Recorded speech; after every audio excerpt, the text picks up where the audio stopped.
লাল শাক আমরা কম বেশি সবাই পছন্দ করি। বেশিরভাগ সময় আমরা লাল শাক ভাজি খাই, কিন্তু আজকে আমি চিংড়ি দিয়ে লাল শাকের একটা ভিন্ন রকম রেসিপি আপনাদের সাথে শেয়ার করব।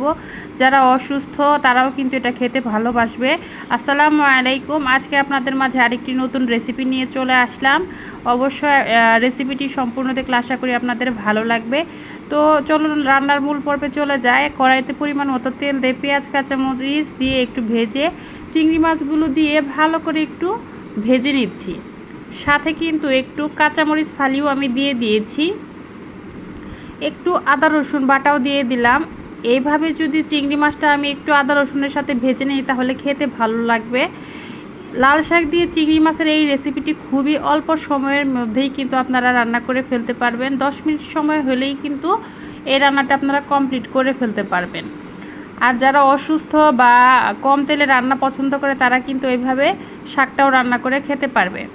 তো আমি একটু পানি দিয়ে দিয়েছি যাতে মশলাটা পুড়ে না যায়। তো একটু লবণ দিয়ে দিয়েছি, ধনিয়ার গুঁড়া, হলুদের গুঁড়া আর মরিচের গুঁড়া দিব।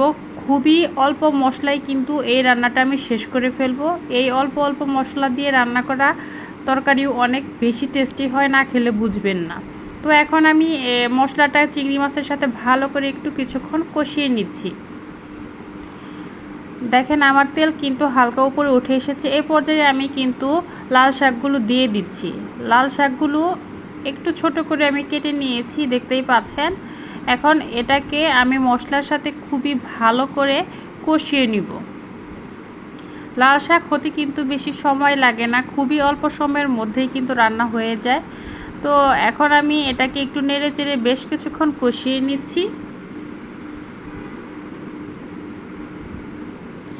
এভাবে রান্না করলে কিন্তু লাল শাকের পুষ্টিগুণ বেশ ভালো থাকে, কোনো পানি কিন্তু ফেলতে হয় না।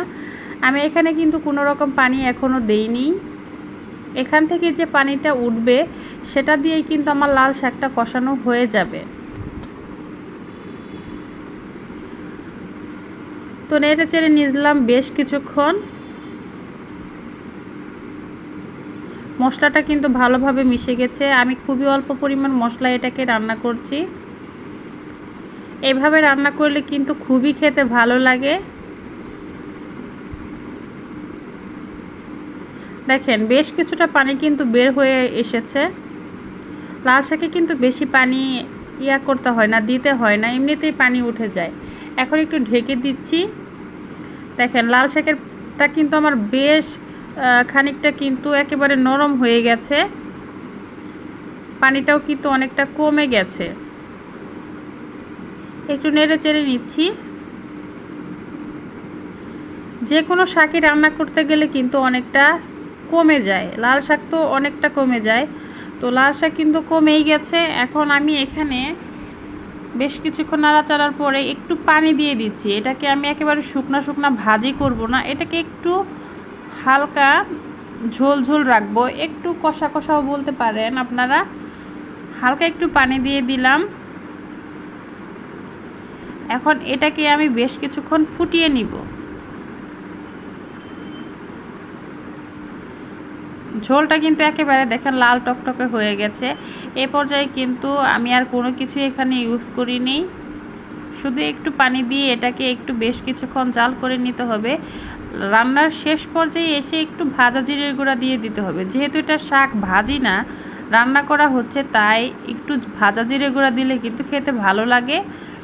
তো আমার রান্না কিন্তু প্রায় শেষের দিকেই হয়ে এসেছে। চলুন এখন আমরা একটা সার্ভিং বলে সার্ভ করে নেই।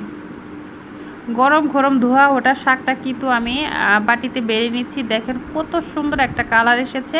এটা কিন্তু খেতে অনেক বেশি ভালো লাগে, দেখতে যেমন লোভনীয়, খেতেও বেশ ভালো লাগে। যদি ভিডিওটি ভালো লেগে থাকে লাইক কমেন্ট শেয়ার করে সবাই পাশে থাকবেন।